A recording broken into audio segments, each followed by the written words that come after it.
의 마음과 생각을 같이 공유하면서 같이 기도하고 같이 응답을 누리는 것이 이게 교회라. 그래서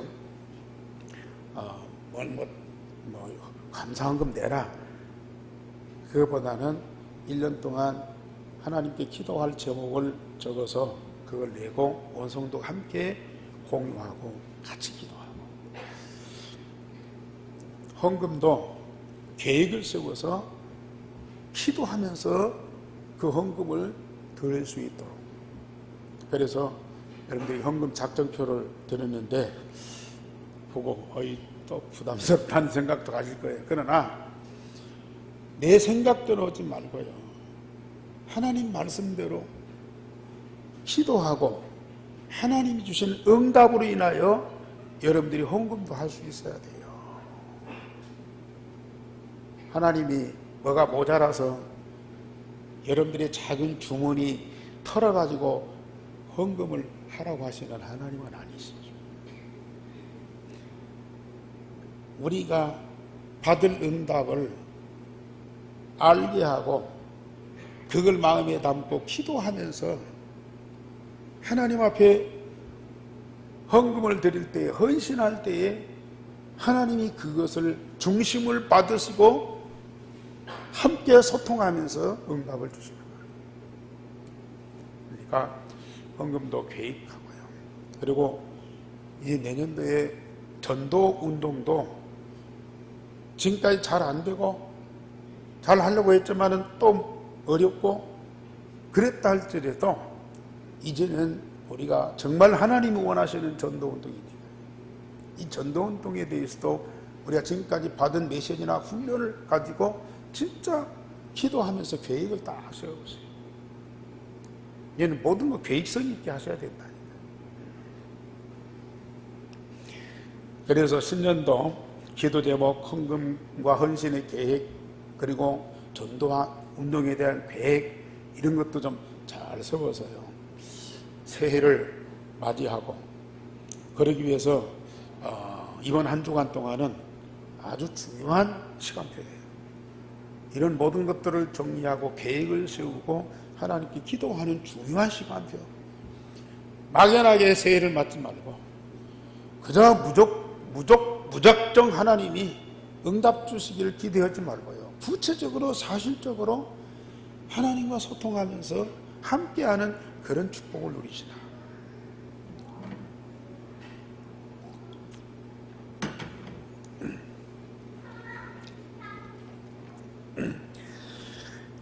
하나님은 나의 한 생명을 위해서 복음을 주셨습니다. 예수 그리스도 복음 대신 그분을 나 한 사람을 위해서 보내셨어요. 그리고 교회를 세우셨어요. 그리고 전도자를 부르셨어요. 복음을 주시고 교회를 세우시고 전도자를 부르셔서 그들을 통해서 내가 복음을 받고 구원받은 하나님의 자녀가 되었어요. 자, 복음과 교회와 전도자들, 이 모든 것들은 독생자 예수 그리스도의 피, 예수님의 십자가의 피, 그 피는 곧 하나님의 피입니다. 독생자 그리스도 예수의 피, 하나님의 피로 사신 중요한 것들이거든요. 복음과 교회, 전도자들. 그 복음과 교회와 전도자들을 통해서 내가 구원받았어요. 그렇다면 내 생명이 얼마나 소중하냐. 복음과 교회와 전도자가 완전하며 충분하며 영원한 것인데 그들을 통해서 내가 구원받았다면 내 생명도 하나님의 피로 사신 것이라. 그 생명을 가진 나는 얼마나 소중한 사람이냐. 이런 측면에서 나를 귀하게 여겨야지 무조건 나니까, 나 아니면 안 되니까 그래서 내 자존심을 세우고 내 유익을 구하고 내 중심으로 살아가고 그런다면요, 이게 곧 망하는 것입니다. 하나님의 피로 사신 복음과 교회와 전도자들을 통해서 내가 구원받았어. 그 피로 말미암아 구원받은 내 생명이 얼마나 소중하냐 그 말이에요. 그래서 정말로 내가 이 세상에서 너무 보배롭고 존귀한 자예요. 그렇다면 이 생명을 아무렇게나 살 수는 없잖아요. 아무데나 던져놓고 이 뭐 가고 오고 그럴 수는 없잖아요. 이 생명이 그만큼 소중한 데에 들여지고 소중한 데에 사용돼야 돼요. 그래서 오늘 또 기도했지만은 여러분들이 내 생명 누구한테 드려져야 돼요? 하나님이 받으시는 산 제물입니다.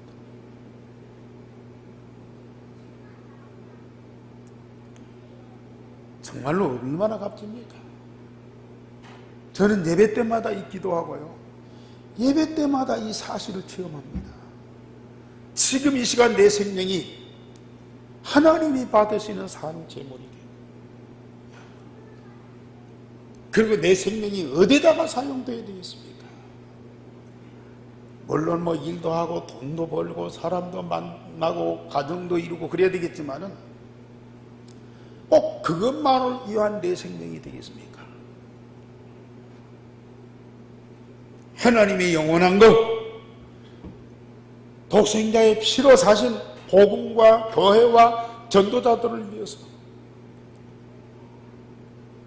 헌신하고 또 현장에 생명 살리는 복음운동을 위해서 내가 헌신하는 이 생명이 너무 복된 거야. 이게 다른 일 하지 말라가 아닙니다. 세상 일 무시하고 방관하라는 얘기 아닙니다. 그것도 하지만 그러나 어디에다가 집중하고 어디에 최선을 다할 것이냐, 내 생명을 다할 것이냐, 하나님께 예배하는 일. 그리고 하나님이 원하시는 전도운동에 내 생명을 아주 가치 있게 쓰임받도록 헌신해. 이런 일에 내 생명이 드려지면 다른 것들은 다 되어지게 됩니다.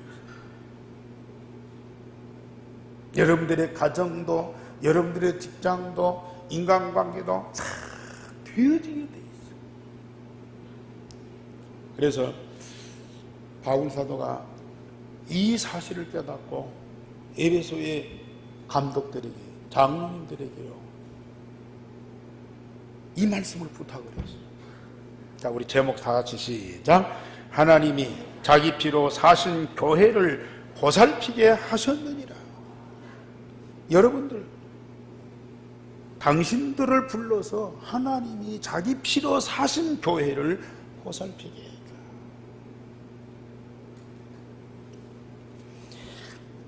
첫째로 바울이 마게도냐와 헬라를 거쳐서 예루살렘에 급히 돌아왔습니다. 이것은 제3차 전도 여행을 다 마치는 거예요. 우리가 19장에서 제3차 전도 여행을 시작했어요. 그런데 하나님이 보여주신 환상이었어요. 하나님이 당신의 계획을 바울에게 알게 하셨어요. 로마도 보아야 하리라. 여기에 대한 하나님의 계획을 딱 발견하니까 이제는 막 설레는 거예요. 로마에 대한 하나님의 비전을 보니까 너무 설레는 거예요. 그래서 3차 전도 여행을 빨리 마치고 로마로 가기 위해서 어디를 거쳐요? 예루살렘으로. 바울이 오순절 안에 예루살렘에 도착하기 위해서 마게도냐, 헬라, 아서, 미들레네, 기오, 사모를 거쳐서 밀레도에 이르렀습니다. 왜 오순절 안에 예루살렘 가려고 그럽니까? 오순절 명절 지키려고요. 많은 성도들이 교회에 모여요. 예루살렘 교회에 많은 성도들이 모이는 때에 지금까지의 사역을 보고하고 로마에 대한 하나님의 계획을 알게 하고 온 성도가 함께 기도하도록 하기 위해서 오순절 안에 빨리 예루살렘 교회에 가야 됩니다. 그래서 막 서둘러서. 그런데 이 3차 전도 여행 때 함께 했던 사람들이 바울과 또 동행을 하는 거예요. 거기 누굽니까? 소바더. 아시아까지 함께 가는 베리아 사람 브로의 아들 소바더, 데살로니가의 사람 아리스타고와 세군도, 더베 사람 가이오 및 디모데와 아시아 사람 두기고와 드로비모와, 이런 사람들이 바울과 함께 동행을 하는 거예요. 이 사람들은 다 누굽니까? 지금까지 1차, 2차, 3차 전도 여행 때 현장에서 만났던 사람들, 현장에서 복음받고 구원받고 또 복음운동을 위해서 이 훈련받고 전도자로 세워졌던 사람들이요, 바울이 3차 전도 여행을 마치고 예루살렘에 가는 그 길에 같이 동행하는 거예요. 참 얼마나 축복된 겁니다. 하나님이 주신 복음의 열매, 전도운동의 열매, 이 열매를 갖고 이제 또 로마로 가는 거예요. 우리 성도님들, 정말 여러분들이 지금 전도자의 열매예요. 누군가는 여러분들에게 복음을 전해서 여러분들이 지금 구원받고 중직자로 세워지고 전도자로 세워졌어요. 또 여러분들이 앞으로 어디 가서 무슨 일 하든지 거기에서 현장에서 복음운동할 때에 또 여러분들과 같은 그런 제자, 그런 전도자, 그런 렘넌트를 분명히 만나게 돼요. 이게 세상에서도 열매지만 하나님 나라에서도 멸류가 아니라, 복음 전하는 전도자에게는 반드시 이런 사람들을 만나게 돼 있어요. 이런 사람을 만나는 그 축복은 영원한 것이다. 이런 현장에 준비된 제자를 만나서 함께 복음운동하는 것처럼 축복되고 행복한 사람이 없어. 우리 성도님들, 2019년도에는 이런 전도운동에 많은 열매를 맺으시길 바랍니다. 정말 하나님이 꼭 필요한 사람을 만나게 하셨어요. 이런 사람 만났다, 피곤합니까? 핍박이 있다고 낙심합니까? 이런 제자들, 이런 중직자들, 이런 전도자들이 딱 세워지는 그런 응답을 누려보세요. 하늘과 땅의 모든 것을 다 가진 자이, 분명히 전주 땅에 300지교의 중직자, 300 렘넌트 사역자, 303개 선교사 준비해놓고 여러분들이 현장에서 복음운동 하기를 원하시고 계세요. 여러분들이 그 사람들을 만드는 것도 아니야. 여러분들이 그 사람들을 찾아서 세우는 것도 아니야. 하나님이 다 준비해놓고 계세요. 정말 생명을 사랑하고 현장을 사랑할 중심만 갖고 정확한 복음만 증거하면 하나님 반드시 이런 만남, 이런 열매를 응답으로 주십니다. 바울 사도가 드로아에서 일주일 동안을 있으면서 제자들 확립했어요. 그런데 마지막 날 밤 늦게까지 말씀을 강론했습니다. 그런데 유두고라는 청년이 창에 걸터 앉았다가 깊이 졸아버렸어요. 그래서 창에서 떨어졌어요. 죽었어요. 난리가 났죠. 거기 모인 사람들이 웅성웅성하니까요, 바울이 조용해라. 이 사람 속에 생명이 있다. 죽었는데 그 속에 하나님이 주신 생명이 있다. 바울이 기도하고 안고 기도했더니요 살아났어요. 제자들을 복음으로 확립하고 말씀으로 치유하고 서밋으로 세우려고 밤늦게까지 메시지를 전했는데 유도구가 어디 있어요? 물론 사람이 많아서 창문에 걸터 앉았는지 모르지만은 창문에 걸터 앉았어요. 그나마 집중을 했으면 좋은데 집중까지 못했어요. 창문에 걸터 앉고 집중하지는 못했어요. 그러니까 이 좋은 거예요. 졸다가 떨어져 버렸어요. 그래 죽었어요. 말씀의 자리, 은혜의 자리, 응답의 자리, 아무리 성령이 충만해도요 집중하지 못하면은 졸게 돼 있다니까요. 그러면 떨어지게 돼 있어요. 떨어지면 죽게 돼 있어요. 그러면 되겠습니까? 그 은혜의 자리, 그 성령 충만한 자리, 그 말씀과 응답이 있는 자리 졸면 되겠습니까? 다른 데 분산돼 있어요. 마음과 생각이 분산돼 있어요. 그러니까 졸음이 오는 거예요. 여러분들은 어딜 가든지요 집중하셔야 돼요. 말씀에 집중하셔야 돼요. 이 자리에서 지금 집중하지 못하면요 영적으로 졸게 돼 있어요. 졸게 되면 떨어지게 돼 있다니까요. 떨어지면 죽게 돼 있다니까요. 얼마나 중요한 자리인데요. 그러나 다행히 하나님의 능력으로 살아났어요.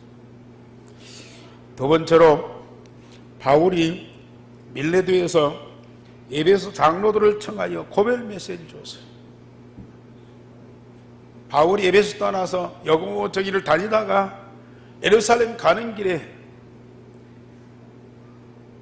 다시 에베소 장로들을 생각하고 나서요 그들을 초청을 했어요. 그러면서 고별 메시지를 주는데 저처로는 바울이 에베소에서 2년 동안 활동한 것을 회고하고 앞으로의 각오를 말씀을 했습니다.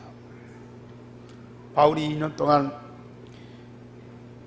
어떻게 그들을 위해서 사역을 했느냐. 모든 겸손과 눈물이며 유대인의 간제로 말미암아 당한 시험을 참고 주를 섬겼고 유익한 것은 무엇이든지 공중 앞에와 집에서 거리낌이 없이 가르쳤다. 에베소의 교회와 성도들 그리고 현장을 위해서 생명을 다한 사역을 했다. 겸손과 눈물. 에베소에 있는 모든 성도들을 복음으로 확립하고 말씀으로 가르치며 그들을 제자로 세우는 일에 정말 겸손한 마음으로 섬기면서 때로는 눈물을 흘리고 기도하고요. 성도들의 아픔을 같이 하고 그러면서 그들을 위해서 헌신을 했고 특별히 유대인들이 얼마만큼 간악하게 와서 괴롭히고 핍박하고 힘들게 할 때에 그걸 다 참고 견뎠다. 그러면서 교회와 성도들에게 필요한 모든 것들을 아낌없이 말씀으로 전개했다. 사실 이 말씀을 보면서 저는 참 부끄럽기도 합니다. 바울은 이렇게 생명을 다해서 복음 갖고 헌신했는데 저는 지난날 돌아보면은 너무나 게을렀다. 정말 우리 성도들을 중심으로 사랑하지 못한 것들이 너무 많아요. 물론 말씀을 가르친다 하지만은 진짜 우리 성도에게 꼭 필요한 말씀을 다 하지 못한 그런 것들이 사실이 있습니다. 내 부족한 것도 있고 상황도 그렇고 내가 아직도 확립되지 못한 그런 것들도 있고 여러 조건들이 많죠. 그러나 하나님은 저를 날마다 말씀으로 치유해 주세요. 날마다 말씀으로 재창조하면서 새롭게 만들어 가시고 계세요. 옛날보다 많이 좋아졌지. 10년도보다는 많이 달라졌어요. 제가 봐도 달라졌어요.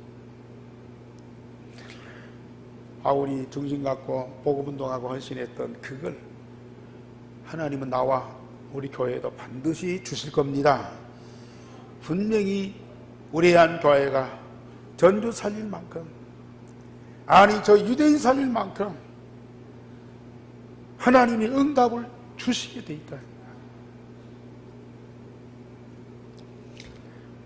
그러면서 유대인과 헬라인들에게 하나님께 대한 회개와 예수 그리스도에 대한 믿음을 증언하였다고 그랬습니다. 그러나 이제는 성령에 매여 예루살렘에 가게 되었다고 말씀합니다. 모든 사람들이 사단에 의해서 하나님 떠나고 우상을 섬기는 죄를 범하였는데, 이제 바울이 말씀을 통해서 하나님, 사단에 의해서 하나님 떠나고 우상을 섬긴 죄를 회개하고 하나님이 우리를 구원하시려고 보내신 유일성의 복음, 즉 예수가 그리스도 되심을 담대히 증거했다고 그랬습니다. 이보다 더 중요한 것이 돼요. 우리는 어디를 가든지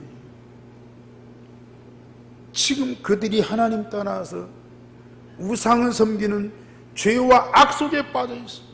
그리고 사단의 종로로 다면서 처절하게 고통받고 있는 거기에서 돌이키도록, 빠져나오도록, 그 답이 바로 예수가 그리스도, 모든 문제 완전한 해결자인 것을 확실하게 증거하는 이 복음을 우리가 증거해야 되겠고요. 모든 사람들이 그 응답받고 돌아오도록 도와줘야 됩니다. 그러나 이제는 성령께서 나를 매여서 예루살렘으로 데려가신다. 왜? 로마로 가게 하기 위해서. 그러나 예루살렘에 가면 결박과 환난이 나를 기다린다 하나 내가 달려갈 길과 주 예수께 받은 사명을 위해서는 나의 생명을 귀한 것으로 여기지 아니하노라 그랬어요. 지금 예루살렘에 가면 유대인들이 과거에도 나를 괴롭히고 핍박했지만은 이번에는 더 극심하게 나를 괴롭힐 것이다. 왜? 하나님의 절대 계획이 어디 있어요? 로마. 땅끝인 로마. 그 로마가 복음 받으면 어떻게 돼요? 전 세계에 이 복음이 확산돼요. 그 계획을 갖고 하나님이 이 바울을 로마로 보내시는데 사단도 그걸 알고 있어요. 그런데 이 바울이 예루살렘 교회에 보고하고 예루살렘 교회와 함께 포럼하고 예루살렘 교회가 기도하는 그 배경을 갖고 로마에 가야 하거든요. 그러니까 예루살렘에 안 갈 수가 없어요. 예루살렘에 가면 로마에 대한 하나님의 계획을 아는 이 사단이 극심한 방법으로 핍박하고 괴롭힐 것이 분명하거든요. 전도자가 그걸 모르겠습니까? 또 하나님의 성령이 바울 마음속에 감동해서 그걸 미리 알게 하셨어요. 그러나 나는 달려갈 길과 주 예수께 받은 사명 곧 은혜의 복음 전하는 이 일을 위해서는 조금도 내 생명을 귀한 것으로 여기지 않겠다. 이 일을 위해서 내 생명을 기꺼이 드리겠다. 저와 여러분들은 이런 결단이 있어야 됩니다. 복음운동에는 반드시 이런 핍박과 환난이 따라오게 돼 있거든요. 그래서 지난주 오후에도 말씀드렸지만은 저는 우리 한교회가 마가다락방에 전도운동을 통해서 전주를 살려야 되잖아요. 안디옥교회 선교운동을 통해서 오세아니아 모슬림 유대인을 살려야 되잖아요. 그러면 마가다락방에 주신 하나님의 응답을 우리 한교회도 반드시 받아야 되고, 그래야 마가다락방에서 일어났던 전도운동이 여기서 일어나는 거예요. 안디옥교회 선교 운동을 위해서는 안디옥교회 주신 응답을 우리가 꼭 받아야 되고, 그래야만 우리가 안디옥교회 선교운동으로 오세아니아 오시는 유대인을 살릴 수 있어요. 그런데 이 선교운동을 위해서 맨 먼저 안디옥교회가 받은 응답이 뭐예요? 선교운동하는 안디옥교회가 맨 먼저 받은 응답이 스데반의 환난을 인하여 흩어진 자들이 안디옥에 모였다. 안디옥에 모인 이 중직자들은 어떤 사람들이요? 스데반의 환난을 통과한 사람들.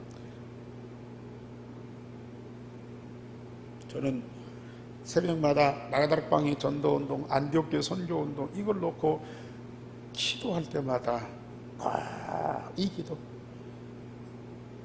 스데반의 환난을 통과한 안디옥교회처럼 우리 안교회 모든 중직자 성도들이 어떤 환난도 핍박도 통과하게 하옵소서. 아멘. 여러분들 통과해야 되고 통과하게 돼 있어요.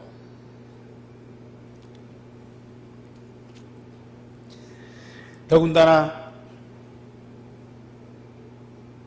저 마게도나도 그렇지만은 로마 최강대국 전 세계로 통하는 이 로마 복음화되면 전 세계에 복음 확산되게 되어 있어요. 그러니 사단이 그걸 안 막을 수 없거든요. 그러려면 방법이 뭐예요? 더 극악한 유대인들을 동원하는 거예요.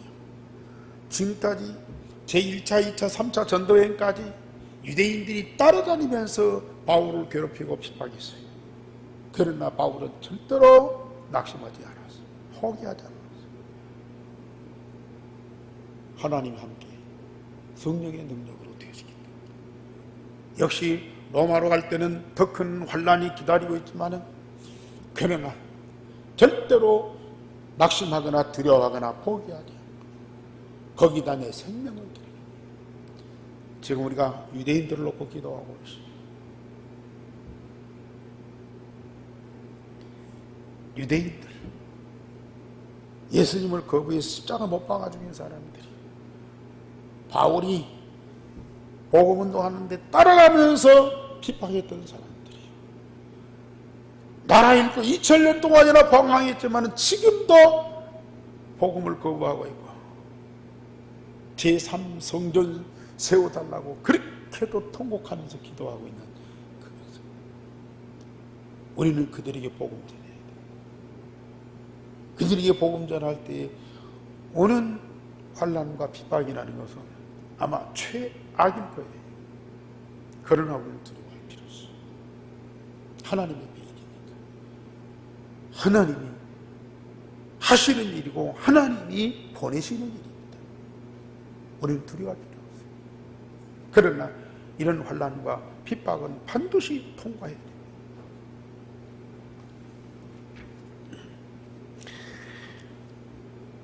그 환난과 핍박이 로마로 가는 바울의 길을 막지 못할 것이라는 믿음과 확신을 갖고 예루살렘에 가는 거예요.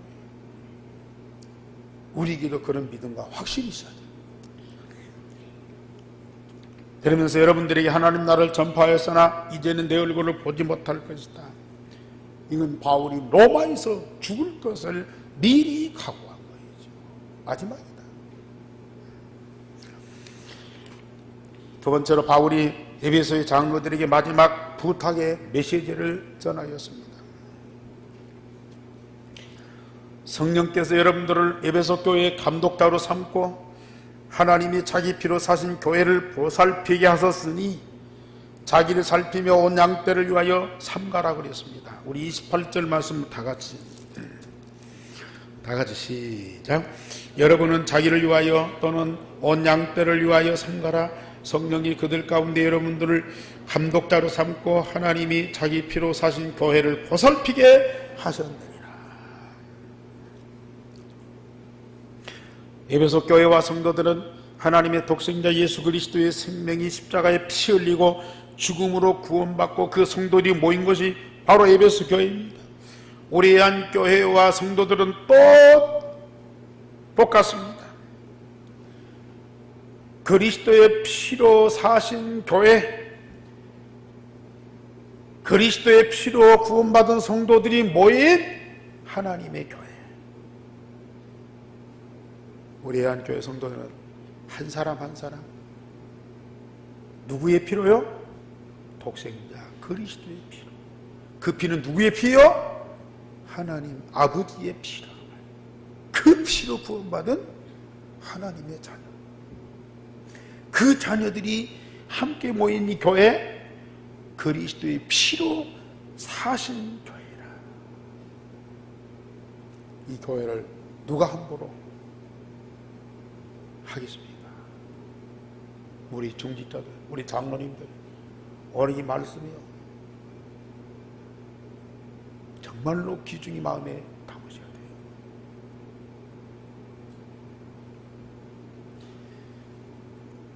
하나님의 피로 사십니다.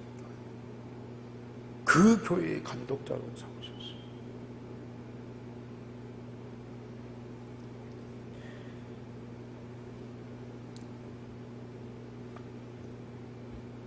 이 교회를 업신여길 수가 없어요.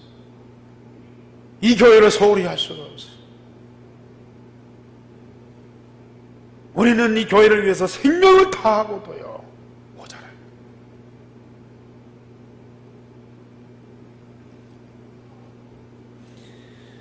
세상에서 가장 보배롭고 존귀한 자들이,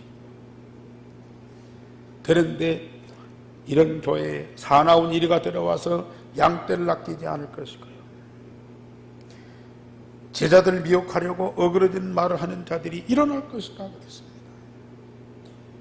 이런 교회도 사단은 어떤 방법을 통해서든지 들어와서요, 성도들을 뭐해요? 불신앙하게 만들고, 낙심하게 만들고, 심지어 이단과 사이비가 들어와서 성도들을 빼앗아가요.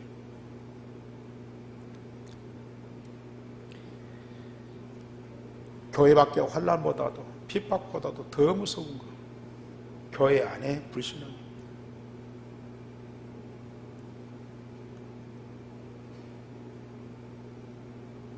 참 우리 교회 지금은 많이 없어서 거의 없어요.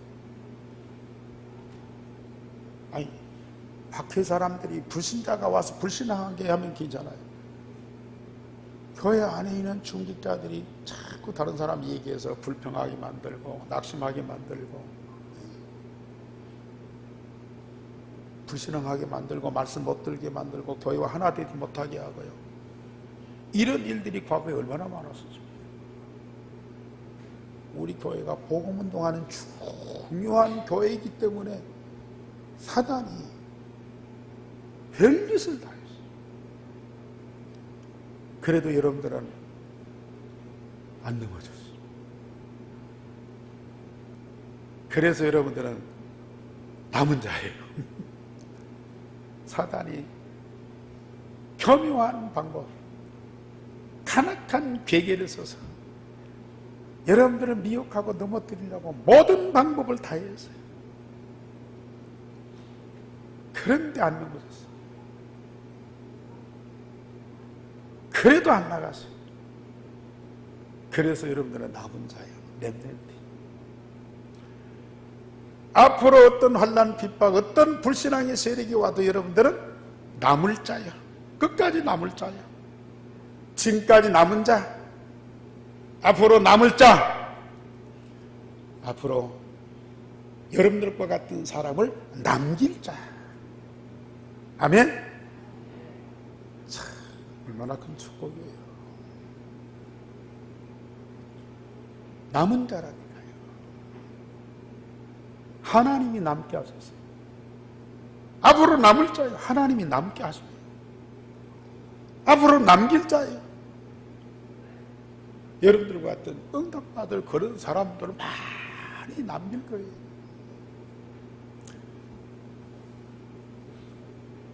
과거에 우리 교회 신천지 2단이 몇 번 들어왔었어요. 제가 알거든요. 일반 교회는 교회 현관문 앞에다가 2단 가로오고 신천지 출입 금지 딱 써놨어요. 우리 교회는 그거 없어요. 그러니까 마음대로 들어와. 와가지고 기회를 보는 거야. 또 누가 이 약한 자냐, 누가 틈이냐, 그걸 엿보고 작업을 했어요. 그런데도 안 넘어가니까 스스로 가더라고요. 앞으로도 올 겁니다. 그러나 우리는 대환영하고 절대로 누가 오든 신천지 왔다가 표시를 했더라도요, 왜 당신이 신천이냐, 가라 하지 마세요. 절대로 가라고 하지 마세요. 당신이 신천이니까 안 돼 하고 이제 거리도 두지 마세요. 똑같이 돼 있어요. 그러면서 복음을 정확하게 심어요. 받든지 안 받든지 정확한 복음을 심어서 그 사람 변화시켜야 돼요. 신천지니까 안 된다? 신천지 속에 사명자 있어요. 그런 사람 찾아서 복음운동하게 하면 더 잘합니다. 그러면서 내가 3년 동안 밤낮 눈물로 각 사람을 훈계하고 가르쳐서 여러분을 말씀에 든든히 서게 된 것을 기억하며 성도들을 그렇게 가르치라 그랬습니다. 오늘 교역자들과 우리 장로님들, 우리 감독자들, 우리 성도들에게 뭘 가르칠 것입니까? 우리 성도들을 어떻게 든든히 세울 것입니까? 우리 성도들이 말씀을 받고 어떻게 응답받도록 도울 것입니까? 그냥 감독자가 아니에요. 그냥 이름만, 자리만 차지하는, 당회만 하는 그런 감독자가 아니라 밤낮 눈물로 3년 동안이나 하나님께 기도하면서 성도들을 위해서 헌신하고 봉사했던 이 감독자. 꼭 그러면서 내가 물질을 탐하지 않은 것처럼 범사의 모범을 보여 약한 사람들을 돕고 주는 것을 받는 것보다 복이 있다 하심을 기억하라고 그러셨어요. 특히 우리 교역자나 성도들이 물질 때문에 시험되는 일이 참 많습니다. 사단의 제1통로 물질입니다. 목사도 물질에 대한 욕망 가질 때가 많아요. 그런데 우리가 유일성의 절대 복음을 제대로 못 누리면 물질의 유혹에 빠질 수밖에 없어요. 그런데 유일성의 복음을 풍성하게 누리며 행복하면요, 이런 물질이 뭐예요? 배설물이야. 욕심 부릴 이유가 없어요. 하나님이 우리를 위해서 준비된 이 경제 응답이 있는데 그건 우리가 응답받아야죠. 사람 속여가지고 꼬여가지고 물질을 얻는다, 그건 도둑놈이죠. 그러면서 바울이요, 예배소 교회 장로들에게, 감독자들에게 그걸 철저히 부탁합니다. 경제 때문에 시험 중입니다. 하나님이 복음을 위해서, 교회를 위해서, 렘넌트를 위해서 준비된 경제 응답을 받아가지고 모든 사람, 모든 교회를 돕고 헌신하도록 해라.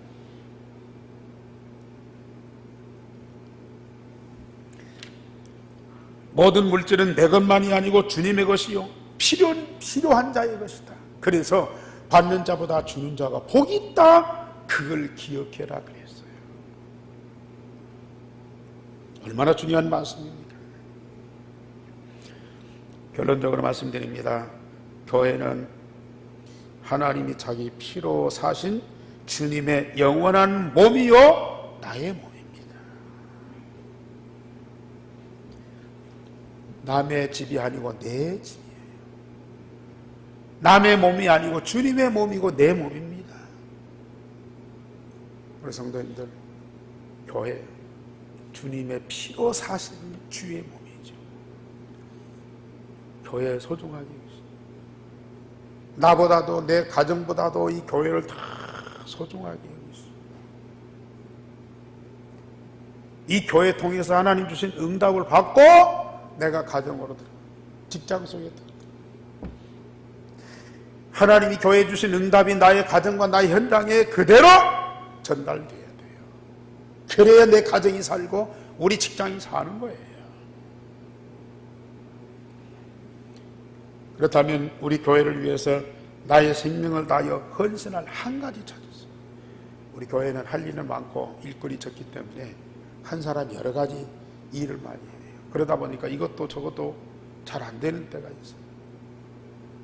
그러나 우리 중직자는 말할 것도 없고 우리 모든 성도들, 내가 교회를 위해서 생명 걸고 헌신할 한 가지를 찾았어요. 진짜 한 가지 제대로 하세요. 내년도에 어디다가 내 생명을 걸고 헌신할 겁니까? 여러분들의 생명이 누구 것입니까? 주님 거 아니에요. 주님께 드려보세요. 얼마나 하나님이 기뻐하시는지요.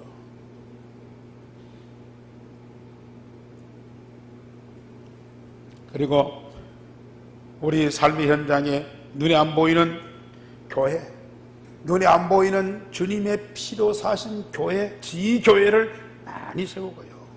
그곳에 하나님 영광으로 가득하게 그 현장을 살리는 빛이 되게 하십니다. 그런 응답을 여러분들이 진짜 풍성하게 됩니다.